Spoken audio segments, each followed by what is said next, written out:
Alhamdulillah, wassalatu wassalamu ala rasulillah Sayyidina wa maulana Muhammad ibni Abdillah wa ala alihi wa sahbihi wa man tabi'ahu wa mawalah.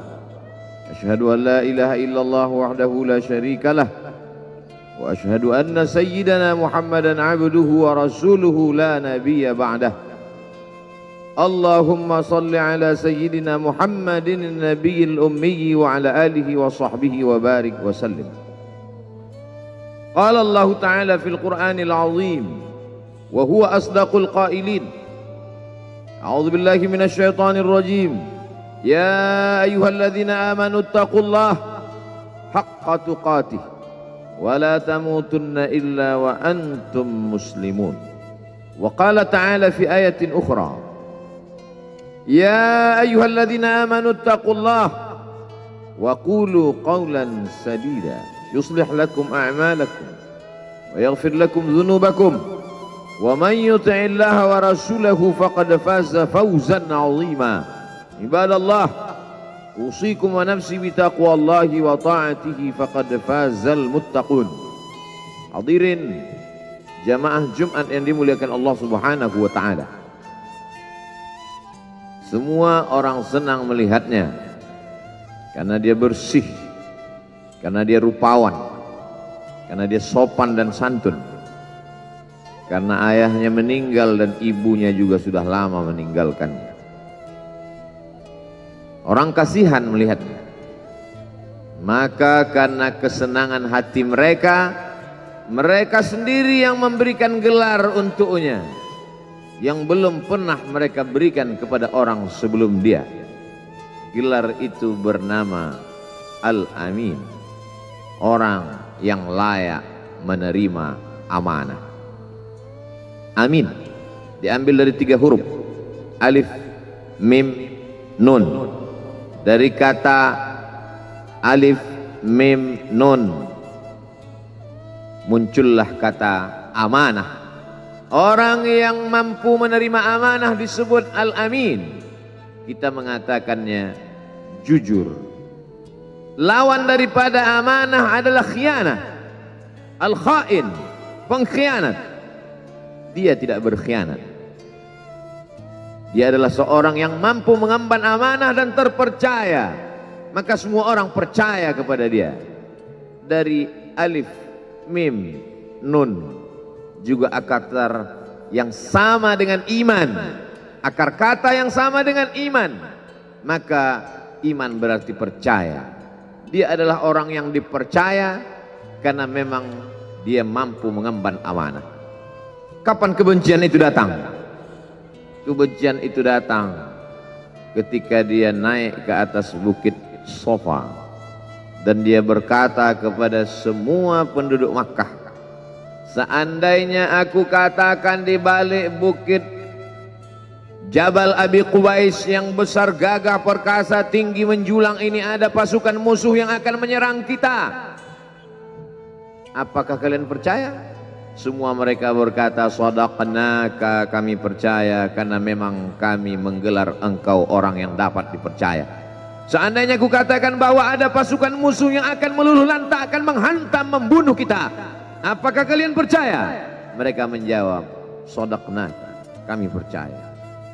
Seandainya aku katakan bahwa aku menerima wahyu dari Allah dan aku diperintahkan Allah untuk mengabarkan kepada kalian yang baik-baik akan masuk surga, yang jahat-jahat akan masuk neraka, percayakah kalian? Disitulah perlawanan datang, bukan dari orang lain, bukan dari musuh, bukan dari lawan. Perlawanan itu datang dari saudara kandung, dari ayah kandung yang masih ada hubungan darah. Tabban laka ya Muhammad alihadza jama'tana, celakalah engkau Muhammad, apakah hanya untuk ini saja kau kumpulkan kami hari ini? Allah membelanya, langsung Allah membelanya.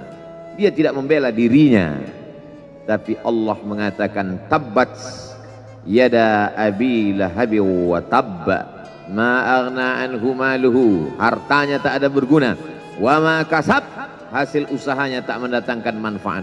Wa imra'atuhu hammalatal hatab, istrinya menjadi pembawa kayu bakar, simbol dari adu domba, kata-kata yang membuat menyakitkan hati yang dibawa oleh Ummu Jamil istri Abu Lahab untuk menyiksa, menjelekkan, membuli, menebarkan berita untuk membunuh karakter Sayyidina wa Maulana Muhammad sallallahu alaihi wasallam. Ini bukti kalau hari ini ada anak muda yang rupawan, yang dermawan, yang disenangi lingkungannya, tidak ada orang yang tersinggung, biasa, karena Nabi Muhammad SAW juga pernah mengalami hal itu. Tapi begitu kau katakan, aku tadi malam bermimpi bahwa aku mesti hijrah, meninggalkan komunitas peminum khamar, meninggalkan geng kita yang selama ini bicara tentang yang haram, maka disitulah mereka akan berkata, apakah hanya untuk ini saja kita berteman selama ini? Mana persahabatan kita? Apa yang dialami pemuda-pemuda hijrah hari ini dialami oleh Rasulullah sallallahu alaihi wasallam 14 abad yang silam. Ketika kau berhasil bisnis, orang senang. Ketika kau berhasil membina rumah tangga, tidak ada orang yang tersakiti. Ketika anakmu lucu-lucu dan kau berada di tengah mereka, tidak terusik kepentingan mereka, tidak terganggu ekonomi mereka, engkau adalah sahabat, engkau adalah teman setia. Tetapi ketika kau tidak ikut kemauan manusia, disitulah engkau sedang melantik dirimu sendiri menjadi musuh. Maka Allah kuatkan hatimu. Wa in tuti' aktsara man fil ardi, kalau kau ikut kebanyakan orang di atas muka bumi, yudilluka an sabilillah, mereka hanya akan menyesatkan engkau dari jalan Allah subhanahu wa ta'ala. Tapi api itu tidak pernah padam. Kalau dia padam, maka berakhirlah dakwah Islam. Dia terus bergelora, dia terus menyala, dia terus membakar kemunafikan, membakar kemusyrikan, sampai akhirnya embargo pun tiba. Jangan ada yang mau bergabung dengan kelompok Muhammad sallallahu alaihi wasallam. Jangan ada yang mau berkirim makanan, jangan ada yang mau berdagang, jangan ada yang mau menjalin transaksi. Mereka ingin membunuh secara perlahan-lahan. Jangan beli produknya, jangan duduk bersamanya, jangan berteman dengan dia. Kenapa kamu mau berfoto dengan dia? Kenapa kamu mau bergambar dengan dia? Kenapa kamu masih mau mendengar ceramah dia? Adakah orang yang mengalami hal itu hari ini? Adakah ketakutan-ketakutan dari hamba Allah yang mengatakan Allahu Akbar, Allah Maha Besar, tapi takut ditinggalkan kawan, cemas ditinggalkan sahabat? Maka itu pernah terjadi pada kelompok Sayyidina wa Maulana Muhammad sallallahu alaihi wasallam.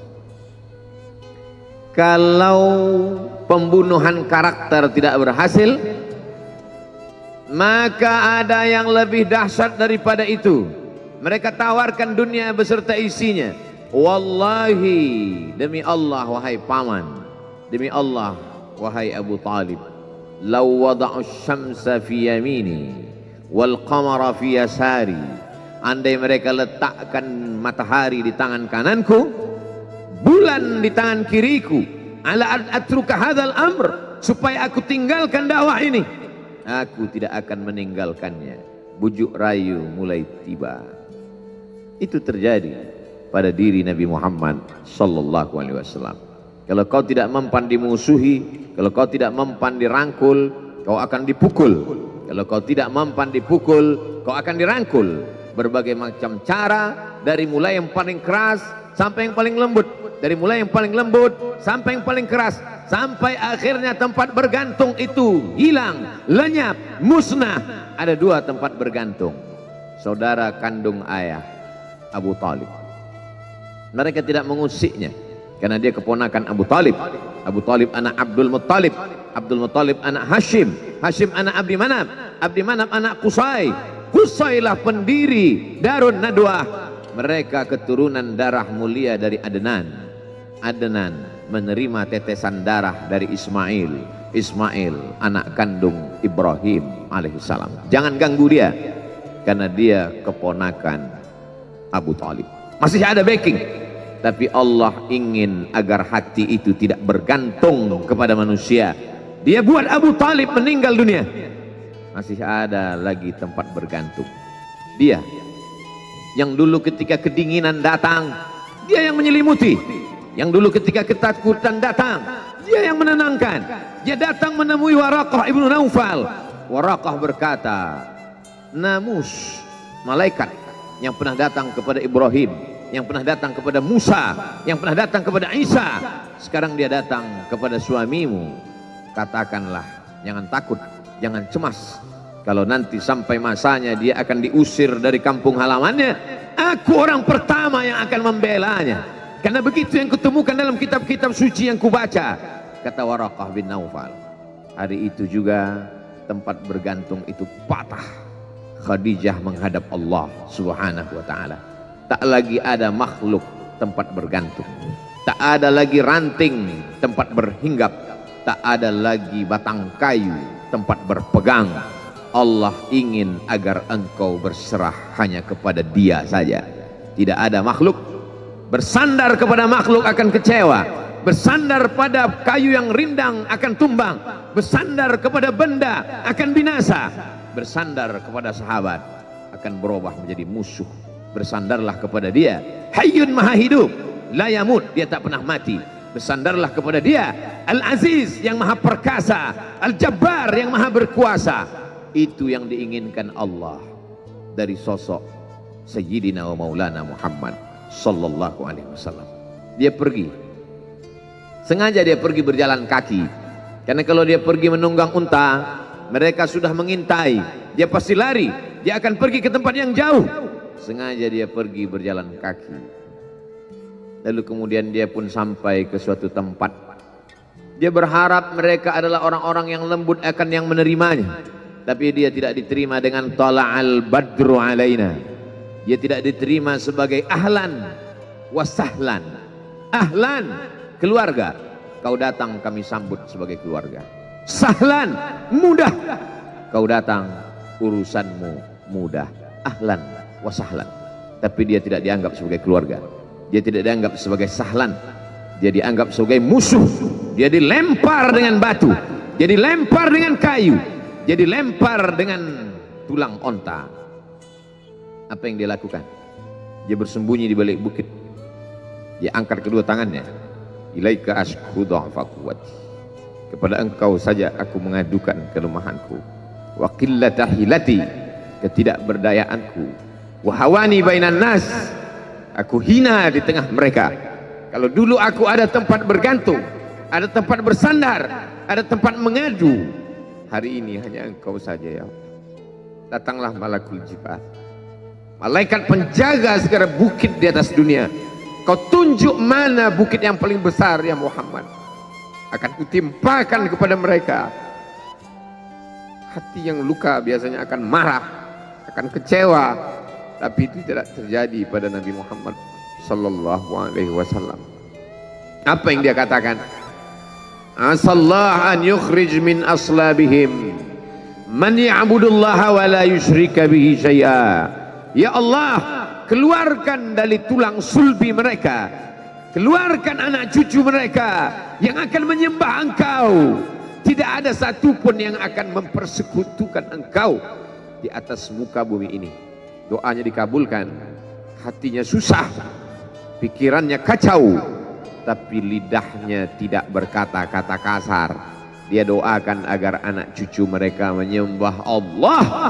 100% penduduk Taif hari ini bersyahadat asyhadu an la ilaha illallah wa asyhadu anna Muhammadan Rasulullah. Doa orang yang teraniaya, doa orang yang terzolimi. Dia berhenti di sebuah kebun. Ada seorang yang bukan terpandang membawakan beberapa ranting anggur sebagai pelipur lara, penghilang haus, pelepas daganya. Ketika anggur itu akan masuk ke mulutnya, dia berkata Bismillahirrahmanirrahim, atas nama Allah. Maka hamba sahaya miskin, susah, melarat, perantau yang tak punya apa-apa itu heran. Apa yang kau ucapkan? Bismillah. Kau sebut nama Allah ya. Tidak ada satupun orang di kampung ini kalau makan menyebut nama Allah. Siapa engkau? Aku Nabi yang diutus Allah Subhanahu wa ta'ala. Berarti engkau sama dengan orang yang dulu pernah berada di kampungku. Engkau dari mana? Aku dari Ninawi. Ninawi ya. Di sana ada saudaraku, kata Nabi Muhammad SAW. Di sana ada saudaraku, namanya Yunus bin Matta. Yunus bin Matta adalah saudaraku. Sama-sama hamba yang diutus Allah Subhanahu wa ta'ala. Dia juga diingkari oleh kaumnya. Dia masuk ke dalam lautan, ditelan seekor ikan dalam 3 kegelapan. Gelapnya tengah malam, gelapnya lautan, gelapnya perut ikan. Dia berserah kepada Allah. La ilaha illa anta subhanaka inni kuntu minal zalimin. Begitu cara Allah mengingatkan Nabi Muhammad SAW. Apa yang kau rasakan hari ini belum ada apa-apanya dengan apa yang pernah dirasakan oleh Yunus bin Matta. Mendengar itu langsung saja Addas bersimpuh sujud mencium lutut Nabi Muhammad SAW. Dia tidak mulia, dia hamba sahaya, dia miskin, dia perantau, tapi dia sempat mencium tangan Nabi Muhammad SAW. Dia sempat menghilangkan dahaga dari leher Nabi Muhammad SAW. Pertemuan yang berkesan. Biarlah pertemuan itu sekali, tapi sampai ke lubuk hati. Untuk apa pertemuan yang berulang kali, tapi hanya sampai di tepi bibir, hanya basa-basi. Nabi SAW kembali, dia pulang. Di tengah perjalanan dia mendengar, qul, katakan, uhiya ilayya annahu istama'ana farum minal jin. Ada sekelompok jin.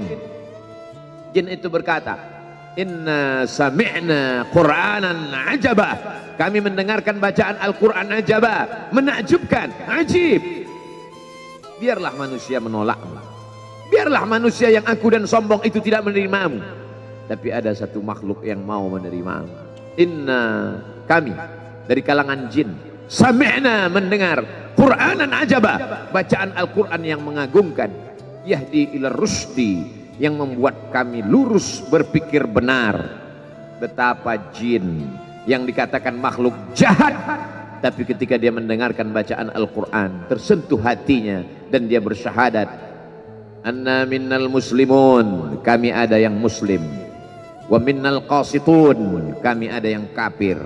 Yang muslim taharrau rasyada, selalu mencari jalan kebenaran. Yang kafir kanu li jahannam hataba, mereka hanya akan menjadi santapan neraka jahanam. Dia kembali ke kota suci Makkah Al-Mukarramah seperti biasa, sampai akhirnya datanglah malaikat Jibril membelah dadanya, mensucikan hatinya sampai layak, lalu kemudian dia pun dibawa.